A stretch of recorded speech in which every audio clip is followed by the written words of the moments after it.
Hey guys, Thunder E here. You guys asked for this video, and here it is, the P40 Pro from Huawei versus the Galaxy S20 Ultra versus, yes, I added a few more, the LG V60 ThinQ and the iPhone 11 Pro Max. Now we're starting off with the front-facing camera.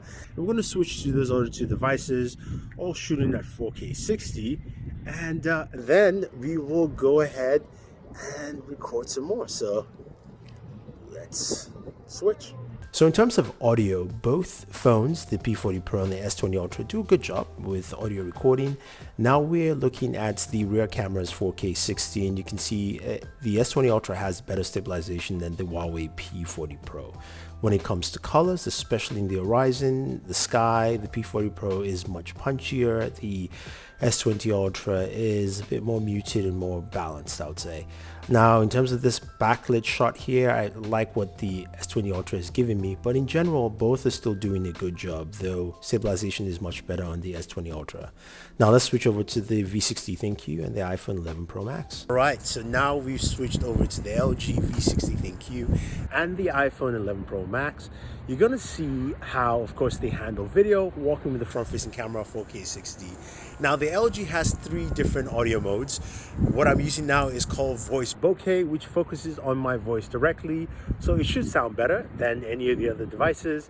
But now we're going to walk and finish this and then switch to our rear cameras for both devices. So moving over to the rear cameras of both the iPhone 11 Pro Max and the LG V60 ThinQ, the first thing you notice is the iPhone stabilization. It is really good compared to, of course, what you're seeing from LG here, which is actually quite shaky.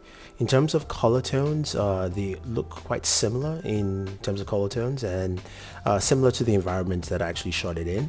Now, in terms of stabilization, I rank the iPhone number 1, the Galaxy S20 Ultra is number 2, the Huawei is number 3, and the LG V60 ThinQ comes in at number 4.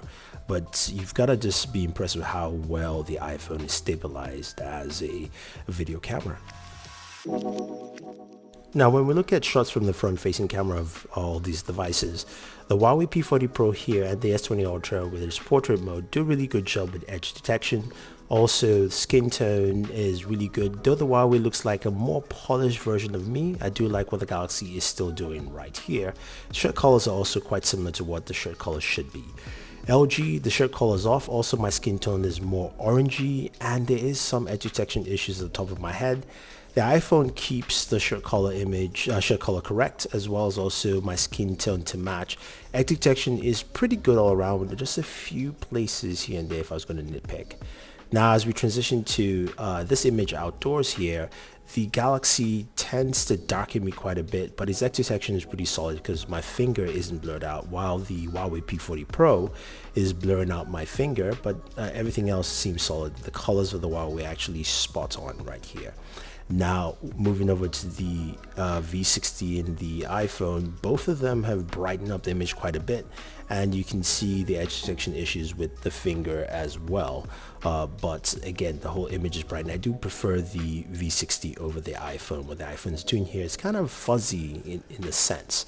Now, this is more of a backlit shot, and you can see again the darkness and the contrast the Ultra brings into the shot, though it still keeps a nice focus of blur in the background. The Huawei does a good job with me as well as also my background as well, but it doesn't blur it out as much in this shot.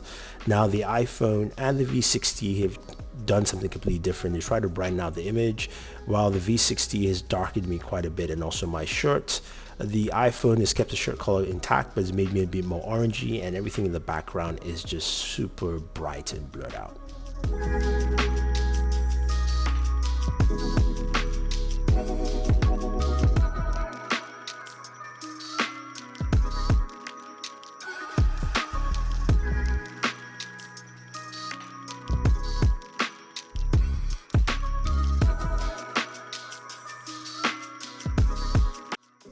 So in an era of multiple main camera sizes, the Huawei here in this shot does a good job with its background bokeh, but I like what the S20 Ultra is doing.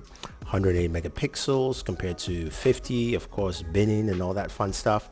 Now, when you look at the LG V60 here, it's a bit brighter, and I do like what the iPhone is doing here, because of course the iPhone is giving a better representation of my skin color as well as also the color of my shirt. So that's something I think you guys should just pay attention when you're taking photos with these cameras.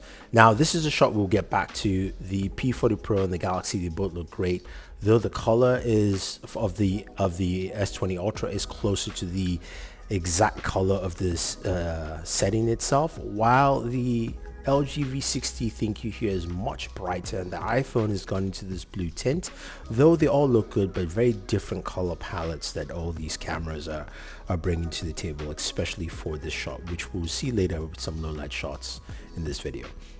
Now, here's an ultra wide shot. There's one thing the Huawei does, it tends to punch up the colors. I do kind of like it with the ultra wide because you're trying to capture a lot of a landscape. The Galaxy is a bit more muted here in this shot, especially this view of Brooklyn.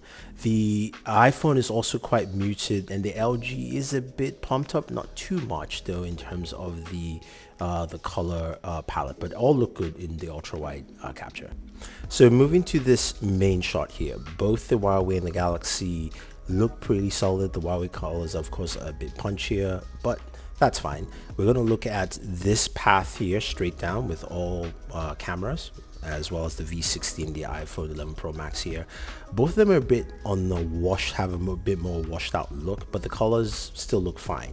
Now we're going to go into zoom. First, we're going to a 2x zoom for the LG V60 and the iPhone. You can see it's a bit much brighter. You can see more of that path in between, and this is the maximum zoom you can get without going into your digital zoom. But we're going to check out a 5x digital zoom so we can match up with the other devices. So with the V60 ThinQ, it's a bit brighter. You can see the two buildings in the back quite well. And it's a bit more focused than what the iPhone does with its 5x digital zoom. I prefer the V60 image. It just feels a little more sharper. Now, when we go to the 5x of the Galaxy and the Huawei has the natural darkness, which you would see because of the way the sun is at this point in time. The Galaxy brightens it up so you can see more detail with 5x zoom here. And when we move into 10x zoom though, the Huawei I think is just a sharper image, even though there's more shadow. The Galaxy is sharp, but it's a bit faded on the building on the right, so you have that in there. Now the Galaxy can go into 30 and of course 50 and 100x zoom. That's what I'm going to ask you guys. What did you guys think was the best smartphone for you here in this video? If you have any questions or any comments, let me know. If you're looking to buy any of the items you've seen in this video, use our links down below. Otherwise, don't forget to like, share, subscribe, and always enjoy your entertainment.